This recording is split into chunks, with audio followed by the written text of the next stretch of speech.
세상 모든 취업 이야기 비밀노트 톡톡. 금요일은 취업 고민에 대한 찐 카운슬링을 하는 시간이죠. 여보세요 잡다방입니다로 함께합니다. 오늘은 해커스 잡의 김태형 강사님과 함께합니다. 쌤 안녕하세요. 안녕하세요. 쌤 오랜만에 뵈니까 정말 반갑네요. 잘 지내셨어요? 네, 지난번에도 2달 만에 뵙는다 그러니까요. 인사드렸는데 이번에도 딱 2달 만에 네. 인사드린 것 같네요. 여유 있게 한 달을 시작을 했지만 끝나고 나면 참 바쁘게 한 달이 맞아요. 끝나는 그런 시간이 또 2달 지났던 네. 것 같습니다. 바빴어요. 네, 부쩍 좀 쌀쌀해졌잖아요 요즘. 네. 건강 관리 잘하시고 네. 계세요. 네, 몸은 건강합니다. 네. 선생님 여쭤볼 게 있는데 요즘 좀 취업 트렌드란 게 있다고 들었어요. 좀 예전에 비해서 좀 달라진 분위기가 있나요? 장기적으로 봤을 때는 달라진 건 없어요. 여전히 경쟁은 더 치열해지고 네. 있고 들어가기에는 더 어려워지고 있다는 거는 뭐 큰 차이가 길게 보면, 짧게 보면 경제 상황에 영향을 좀 많이 받는 부분은 있습니다. 네. 지금 기업들도 그렇게 쉬운 상황이 아니고 이러다 네. 보니까 더 또 나빠지고 있기는 한데 분야별로 좀 다른 부분이 있어서 아무래도 조금 더 나은 분야들, 네. 또 못한 분야들 이런 거에 대한 구분이 필요하지 않을까라는 생각이 들어요. 네, 태영쌤과 함께하는 여보세요 잡다방입니다는요. 한국직업방송 투데이잡스와 취업카페 독보적 1위 독취사가 함께하고 있습니다. 취업 관련 고민이 있다면 독취사의 카페에 사연을 남겨주세요. 또 사연이 소개된 분께는요. 상담은 물론이고 해커스 취업 도서를 선물로 드리고 있습니다. 사연 많이 신청해주세요. 그럼 사연 바로 만나볼게요. 아이디 박래용님이 독취사 카페 게시판에 올려주셨습니다. 27살 여자 신입 무스펙이라고 올려주셨는데요. 내용을 자세하게 만나볼게요.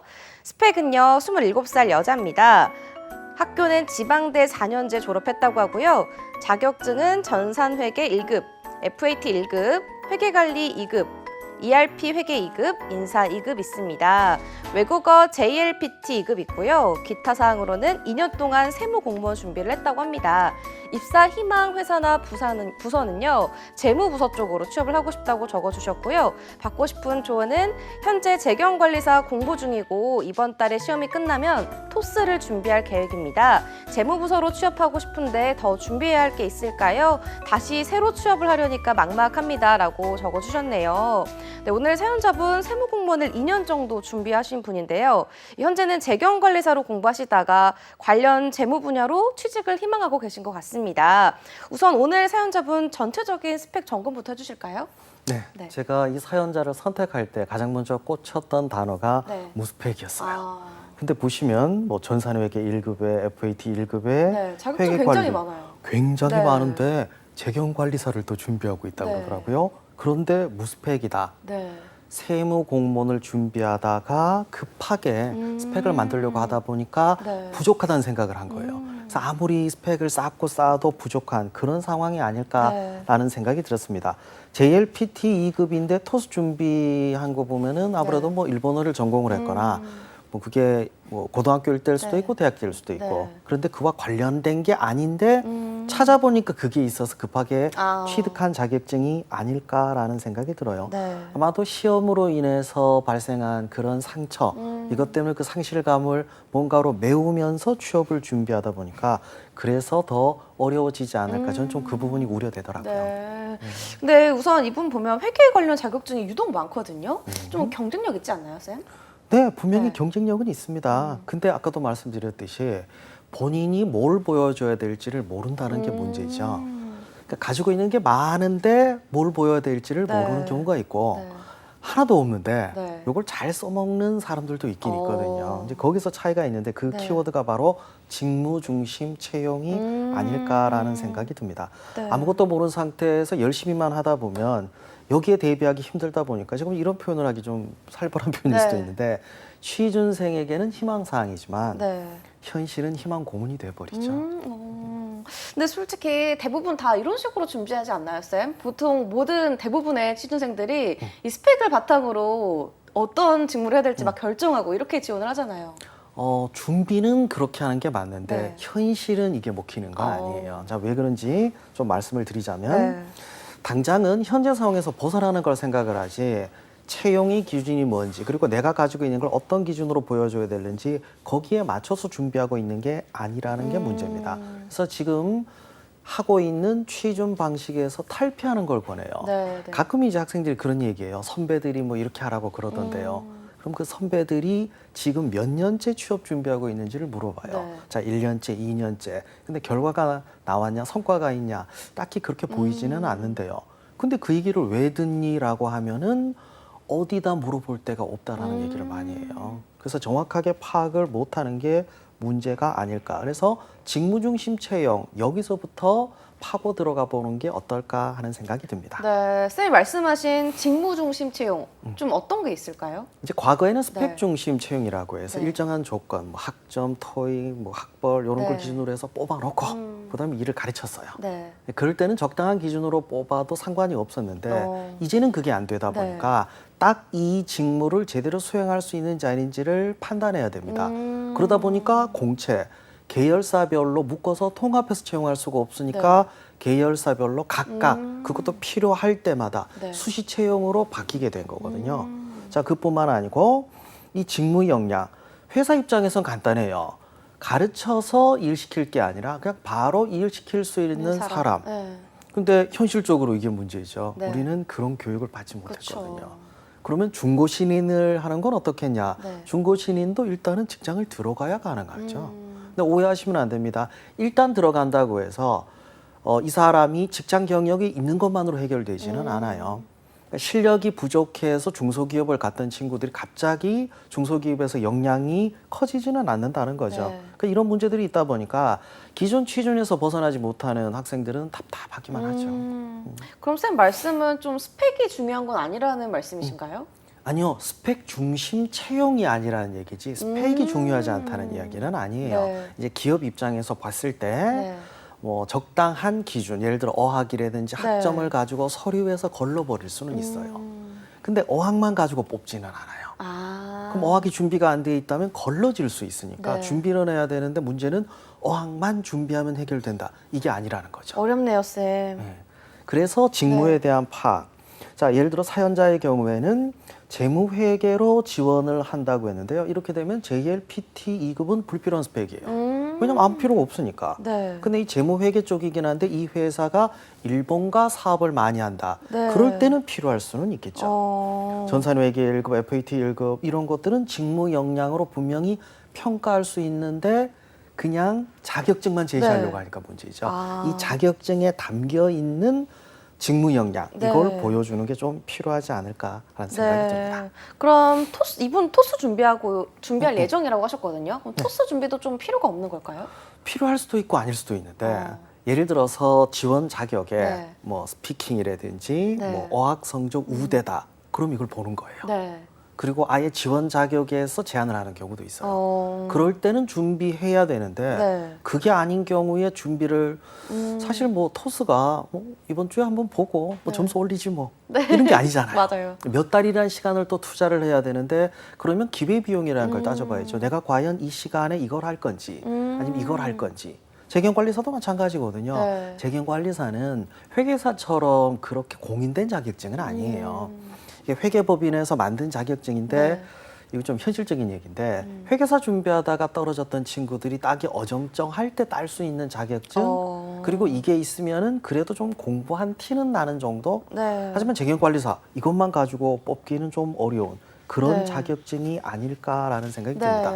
기본 어학은 준비는 하시되 분명히 기회비용 또는 내가 필요한 게 뭔지 그거를 정확하게 파악하는 게 핵심입니다. 네. 그러면 이 사연자는 좀 무엇부터 준비하는 게 좀 맞을까요? 저는 자존감 회복을 먼저 권하고 싶어요. 아. 왜냐하면 긴 시간 동안 시험을 준비하던 네. 친구들, 뭐 회계사, 세무사, 공무원 준비하다가 이제 새로운 시작을 하는 친구들의 공통점이 뭐냐면 자존감이 바닥으로 내려가 있어요. 그래서 현실을 못 보는 게 좀 문제인 것 같아요. 네. 이걸 좀 회복을 하기 위해서 물론 뭐 여러 가지 방법이 있겠지만 네. 자신에 대해서 돌이켜보는 시간을 좀 너무 좀 상투적인 얘기인데 네. 어쩔 수 없어요, 이 네, 부분은. 네. 그리고 상담을 하는 것도 좋은 방법이 아닐까. 하지만 야단치는 사람하고 상담하는 얘기가 아니라 네. 자존감을 키워줄 수 있는 사람과 태성쌤 같은. 예. 태영쌤 같은. 네. 저는 상담할 때 절반 정도는 그런 시간으로 네. 할애를 하고 있거든요. 그 다음이 뭐냐면 직무중심 채용을 파악할 때 가장 핵심은 공고문이에요. 공고문 기업은 잘 공고문에- 분석해야 되나요? 그렇죠. 네. 공고문과 규모가 좀 큰 기업은 좀 친절하게 네. 그 채용 사이트에 그 직무에 대해서 소개해주는 내용들이 있어요. 어.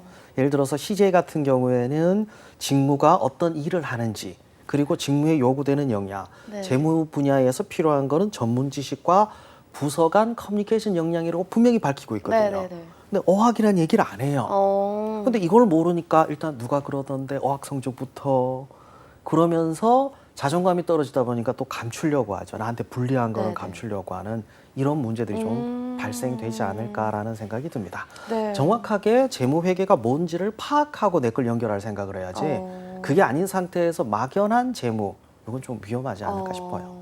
쌤, 그럼 이분 스펙을 좀 보고 이분에게 좀 맞는 직무라던가 이런 걸 좀 추천해 주실 만한 게 있을까요? 재무회계 이게 가장 확실해요. 아. 왜냐하면 다른 분야는 시간을 투자한 게 별로 없어요. 네.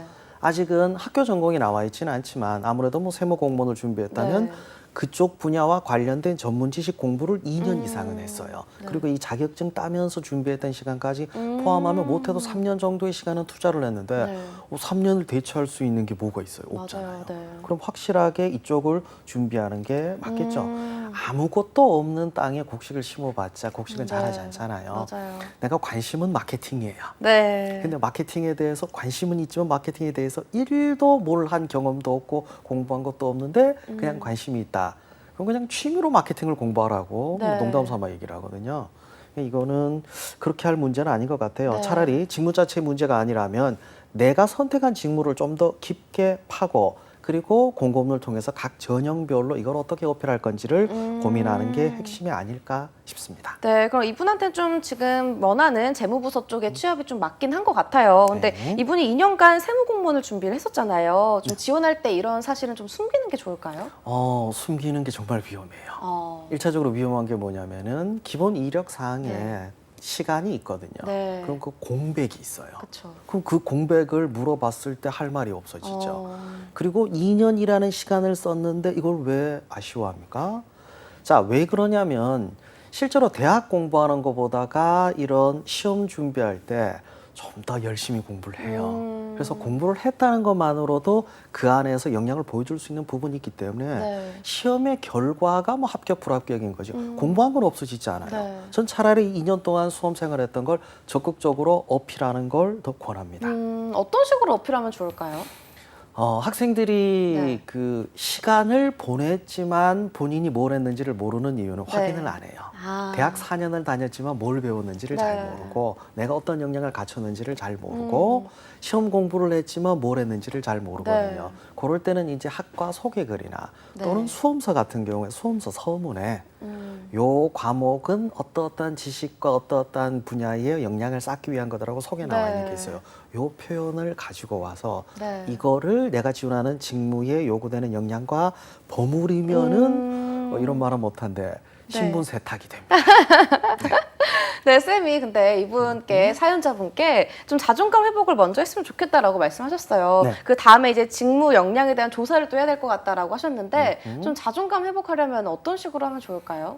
지나간 건 반성은 해야 되지만 네. 자책을 할 필요는 없어요. 네. 그러니까 내가 잘못해서가 아니라 내가 어떤 부분이 부족해서라는 걸 정확하게 파악을 하셨으면 좋겠습니다. 네.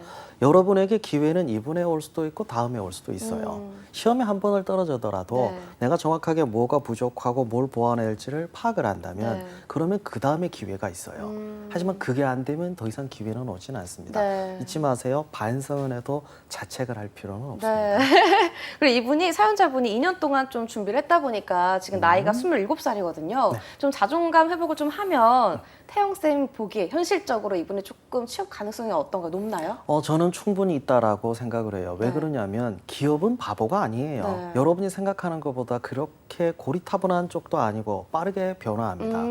만일에 2년이라는 수험 생활, 다시 말해서 세법이라든 이런 분야에 대한 집중적인 공부를 했던 시간이 여러분들이 2년 전으로 돌아간다고 합시다. 네. 그럼 이 시간은 없는 거예요. 그냥 그냥 학교만 졸업한 게 그쵸. 되죠. 학교만 졸업을 했는데 27이다. 네. 이건 좀 문제가 있겠죠. 근데 학교를 졸업했지만 2년이라는 시간 동안 치열하게 수험 생활을 했고 특정 분야에 대해 집중적인 공부를 했다. 이걸 네. 어필한다면 27살이 문제가 되진 않아요. 그러니까 직장 경험이 3년 있는 28살은 25살보다 나을 수도 있어요. 이렇게 생각을 하셔야 돼요. 네, 늦은 쌤, 나이는 근데 아니죠. 지도하는 학생들 중에서도 좀 이런 비슷한 고민 가진 사례가 있나요? 많아요. 많아요. 네, 왜냐면은 네.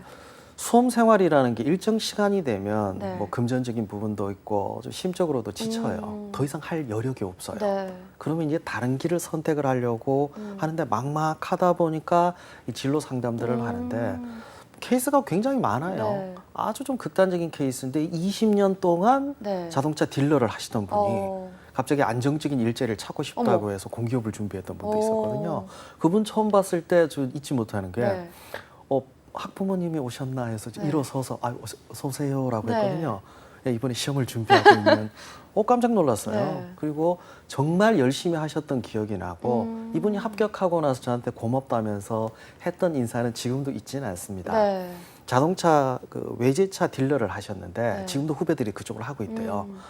선생님이 원하신다면 네. 전국에서 가장 싸게 그 차를 살 수 있게 어. 연결해 주시겠다고. 근데 그 차가 제일 싼 게 2억이에요. 아이고. 고맙긴 한데 이게 나한테 무슨 의미가 있을까라는 네. 생각이 들었던 기억이 납니다. 네. 그래도 기억엔 계속 나올 것 같네요. 네, 계속 나죠.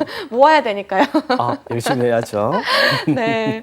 선생님, 근데 이분 보면은 되게 열심히 사시고, 이런 세무공무원 준비도 하시고, 자격증도 많이 취득을 하셨는데, 이렇게 쌤 말씀대로 무스펙이라고 표현한 게 참 가슴이 아픈 것 같아요. 맞아요. 좀 이렇게 비슷한 고민 가진 분들 위해서 조금 응원의 한마디 해주시면 좋을 것 같아요. 세상이 바뀐 만큼 네. 또 다른 기회는 옵니다. 여러분들이 여러분의 자존감을 깎아내리는 기준은 사실은 옛날 기준이에요. 그 네. 기준은 기업들이 가지고 있는 기준은 아닙니다. 새로운 기준을 정확하게 파악하시고 네. 여러분에 대해서 성찰을 하신다면 분명히 기회는 올 거라고 봅니다. 네. 여러분은 아직 젊어요. 네. 그럼 이직 준비를 하는 친구들을 위해서는 어떤 좀 조언을 해주시고 싶으세요? 이직의 경우에는 두 가지 케이스가 있어요. 자기가 지금 다니고 있는 직장에 대한 불만으로 인해서 이직하려는 케이스가 있고 네. 여기에 좀 해볼만 하고 자신감이 네. 생기니까 좀 더 나은 곳으로 어. 가려고 하는 이직이 있습니다. 네. 둘 그게 다 좀 올드루키.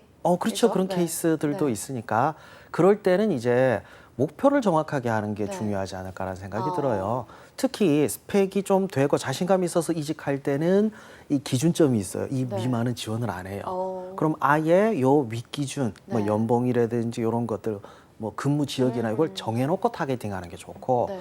그게 아닌 이직의 경우에는 새롭게 시작한다고 생각하시는 게 맞습니다. 단 나는 활용할 수 있는 직무 경험이 있다. 이걸 전제로 하는 거죠. 이걸 잘 분석을 한다면은 그것도 충분히 경쟁력이 될 수 있죠. 네, 알겠습니다. 선생님, 오늘 좀 사연자분들께 좀 도움이 되는 말씀 많이 해주셨는데 지금 이 사연 보내주신 분께 좀 마지막으로 해주고 싶은 말씀 있으실까요? 아까 얘기했던 그 똑같은 얘기인데 자존감 회복이 먼저가 아닐까 싶어요. 수험 생활을 하다 네. 보면 이런 얘기를 하더라고요. 이렇게 가라앉는데요. 네. 한 번 떨어지고 두 번 떨어지고 세 번 맞아요. 떨어지고 이러다 보면은 내 바닥은 어딜까? 네. 근데 이렇게 생각하면 돼요. 더 이상 내려갈 바닥은 없어요. 네. 그리고 새롭게 시작을 한다면 이건 더 이상 바닥은 아닙니다. 충분히 내가 얻었던 것들은 있습니다. 심지어 지금 우리나라에서 가장 최상위 공무원께서도 네. 구수하셨잖아요. 어떻게 보면 이게 여러분께 희망이 될 수도 있는 게 네. 그런 많은 고난을 겪는다 하더라도 결과가 좋으면 네. 여러분의 인생은 괜찮은 인생으로 해석이 될 거예요. 네, 알겠습니다. 지금까지 취준생 고민상담소 여보세요 잡다방입니다 였습니다. 해커스 잡의 김태형 강사님과 함께했습니다. 쌤 말씀 고맙습니다. 네, 감사합니다. 모두의 취향 톡톡 오늘 준비한 내용은 여기까지입니다. 저희는 다음 주 이 시간에 찾아뵙도록 할게요. 톡톡.